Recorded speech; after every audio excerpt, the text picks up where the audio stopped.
John Parker had just set his cup of tea down on the table when the phone rang. It was nearly midnight. The wind outside howled through the cracks of the old window frame. In his small suburban apartment, the ringing sounded like a knock to the heart. He hesitated. No one ever called him at this hour. In fact, no one had called him at all for the past 2 years. His fingers trembled slightly as he picked up the phone. "Is this Mr. John Parker?" A woman's voice came through the line, cold but trying to stay calm. "Yes, this is he. I'm calling from Memorial Hospital. Your son, Richard Parker, is in the intensive care unit. He's just been in a serious accident." No one spoke for a few seconds. Only the sound of wind rustling the trees outside. John gripped the arm of his chair tightly, as if to stop his heart from falling out of his chest. "We need a family member to sign the surgery consent. Can you come in?" He nodded, then realized the person on the other end couldn't see that. I'll be there right away." Memorial Hospital wasn't far, but for a man in his 70s calling a taxi at midnight, every minute felt like a mile. When he arrived, he was led through a sterile, white corridor. The smell of disinfectant, the harsh fluorescent lights. The ICU door opened, and there he saw Richard, his son, the one he once held as a newborn, now pale and unrecognizable, wires running from every direction. A nurse handed him a stack of papers to sign. John looked down, and at that exact moment, a file slipped from Richard's coat, encased in a plastic sleeve. It opened slightly, and inside was a will. John froze, not because it was a will, but because he recognized the handwriting, and it wasn't his. The date didn't match what he remembered. The contents, completely different. Transfer all ownership of Parker Farm to Richard Parker, excluding all siblings. He said nothing, just gently slid the paper back into the folder, as if he'd never seen it. But inside, something had cracked wide open, and for the first time in 2 years of abandonment, John Parker felt maybe it was time to return, not to reclaim wealth, but to seek the truth. In over 70 years of life, John Parker thought he had faced every storm. He survived war in his youth, built a life from nothing, lost his wife at the age of 42, and raised 3 children on his own. He had once been the chief financial officer of the largest transportation company in Georgia, but what he took the most pride in wasn't his title or his awards. It was the fact that he had never let his children feel unloved. Sarah, the eldest, was gentle and intelligent. She had always helped him care for her 2 younger brothers after their mother passed away. Richard, the middle child, was impulsive and ambitious, constantly trying to prove he was the best. Ben, the youngest, was quiet, free-spirited, and had moved far away to work as a civil engineer. Their home in the suburbs of Athens, Georgia, the one he and his wife had built with their first loan, had once been the place for family holidays, where the kids played tag in the backyard, and where he planted rows of vegetables and lavender for his wife every summer. When he retired at 68, John felt it was time to prepare for the rest of his life, not with a will, but with deliberate action. "I'll divide the assets while I'm still clear-headed. I don't want to leave behind any disputes." He had 3 major assets. 1.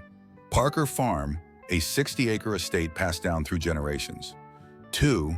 The 2-story family house where the children grew up. 3. A portfolio of stock investments to be divided equally. He called his children home for a warm dinner, and under the soft glow of the lights that evening, he handed each of them a signed document detailing the asset division. Sarah teared up and thanked him. Richard asked, "Are you sure, Dad? You don't want to keep anything for yourself?" Ben chuckled. "Dad's always been fair, like a true accountant." John simply smiled. "I'm still here, but I want to see you grow up for real, not by what you have, but by how you use it." At first, everything seemed fine. Sarah moved closer to take care of him, frequently bringing meals and medication. Richard expanded Parker Farm, saying he wanted to elevate it to a new level. Ben didn't appear often, but every call was kind and full of gratitude. Until the strange signs began to appear. Sarah called, saying Richard had blocked her access to the joint bank account used to manage the farm. The old house John was living in was suddenly listed for auction. He assumed it was a system error, but later discovered it had been arranged. The car he used regularly was abruptly towed, because the registration was no longer under his name. And then the cruelest moment came. One morning, Richard showed up with a polite smile and said, "Dad, I think you should move out so I can rent the place. No point letting it go to waste." No anger, no yelling. John just stood still. He looked into his son's eyes and saw no trace of the little boy who once cried in his arms after falling off his bike at the age of 8. All that remained was a calculating man. From then on, John moved into a small apartment not far from the city center. He slowly cut ties with his 2 sons. Sarah, though remorseful, was also pushed out of the financial loop. Everything fell into an eerie silence. No holiday greetings, no birthday calls. Only the wind brushing past the tiny balcony each evening, and birdsong waking him each morning. He accepted it all. He told himself it was the price of sacrifice, that he had done the right thing. Life just hadn't returned the favor. Until the will at the hospital made him realize it wasn't just neglect. It might have been a setup, a carefully written play. Since returning from the hospital, John hadn't been able to sleep. Not because he was worried about Richard, but because of that paper, the will. It wasn't as if he had never signed documents before. He had spent his entire life dealing with numbers and legal paperwork. But that will, the handwriting, the formatting, the lawyer's signature at the bottom, everything was wrong. The handwriting looked similar to his, but not quite. There were awkward, uneven strokes, ones he knew he'd never written. The signature date read April 18, 2021, but John remembered that day clearly. He had been in the hospital, receiving treatment for high blood pressure, unable to get out of bed. That uneasy feeling slowly turned into real suspicion. The next morning, he opened an old drawer and went through the photocopies he had carefully kept. He found the original asset division document he had signed 2 years ago, stamped by Quaker attorney Henry Wallace, who had worked with him for over 20 years. Then he compared the documents. Completely different. The original document divided the assets equally among his 3 children. The version he saw at the hospital had been altered. Sarah and Ben were removed. And Parker Farm was granted entirely to Richard. The stated reason? The other 2 lacked the necessary management capabilities. John sat motionless. Who had done this? Richard, or was someone else behind it? And Henry, his trusted lawyer. Why hadn't he said anything? He decided to call Henry. They hadn't spoken in 2 years, but Henry's voice was still calm and composed. "John, I never prepared any such will for you. And I'm sorry. I've had my doubts for a while now, but I didn't think you'd want to revisit it." Henry suggested they meet at his old office. There, they reopened the files. There was no document that matched the version Richard had. Henry nodded solemnly. "John, someone forged your signature. And if I had to guess, they submitted it through a private notary system, bypassing me completely." John decided to investigate. He began by accessing the public land registry with help from Hertili, a young law student who lived next door. Under Eli's guidance, John uncovered Parker Farm had been used as collateral for a massive loan sought by Richard just 3 months after the asset division. The old family home had been transferred using a special power of attorney, bearing a forged version of John's signature. Most suspicious of all, the notarization of the will had been processed by a small, remote notary office, not listed as an active licensed entity in the state. The deeper they dug, the clearer the truth became. John had been betrayed. Not just by greed, but by a carefully premeditated plan. One night, as Eli was helping John digitize old cassette recordings from his days as an accountant, they stumbled upon a recording made nearly 2 years ago, the exact night John had handed over the signed documents to his children. In it, Richard and Ben, after stepping away from the dinner table, could be heard speaking privately. "If Dad keeps clinging to everything, we won't get a shot until he's senile. Relax, I know someone who handles paperwork. Just get him to sign a new version and we're good." John no longer felt shock, only emptiness. The sons he had given his entire life to had quietly plotted to remove him from everything. Not because of the assets, but because they believed he was too old to fight back. That evening, John sat at his desk, surrounded by stacks of documents. His face was calm, no longer afraid. For the first time in years, he turned on his desk lamp, like reawakening the part of himself that once managed the finances of a major corporation. He muttered under his breath, "All right then, let's play a game, boys. But this time, it's by your father's rules." John didn't shout. He didn't go to the media. Instead, he launched a quiet counteroffensive, like an old soldier returning to the battlefield. And step by step, he began to reclaim the truth, with the very mind that once built and sustained his entire family. John Parker had once been the chief financial officer of a large company. There, he didn't just read reports, he read people. And he knew the smartest person in the room isn't the loudest, but the one who knows exactly when to stay silent. And now he needed that version of himself to return. The plan began with one simple rule: don't let anyone know that he knew. He continued his routine, morning walks around the neighborhood, afternoon tea on the porch. A few neighbors greeted him, and he smiled politely. No one could tell that beneath that teacup were handwritten notes, dates, names, legal details, neatly arranged and organized. The law student became his trusted assistant. Together, they built a roadmap: gather evidence, authenticate documents, reach out to witnesses who could verify his real signature, and most importantly, was set a trap. Step 1. Contact the notary office that had processed the forged will. Eli posed as a law intern, showing up at the tiny office next to a gas station, open only 3 days a week. The owner, a man named Kurt, stumbled over his words, unaware the conversation was being recorded. Yeah, I vaguely remember something like that, but I never met Mr. Parker directly. They just brought the papers in." His voice wavered, trying to dodge responsibility. Recording, signature mismatch, unlicensed notary violation, the pieces were falling into place. John didn't rush to file a lawsuit. He knew that if he revealed himself too early, Richard might hide the evidence, refinance the loans, or worse, legitimize the documents through private legal channels. Instead, John planned a family reunion. A pretext designed as a trap. Sarah helped arrange it, telling Richard and Ben that their father's health was declining, and he wanted one final conversation. That afternoon in his small apartment, John sat calmly. A mini recorder was hidden beneath the tablecloth. "Kids," he began, voice trembling just enough. "I know I don't have much time left, but there's something I need to ask." Richard glanced at Ben. Ben stared at the floor.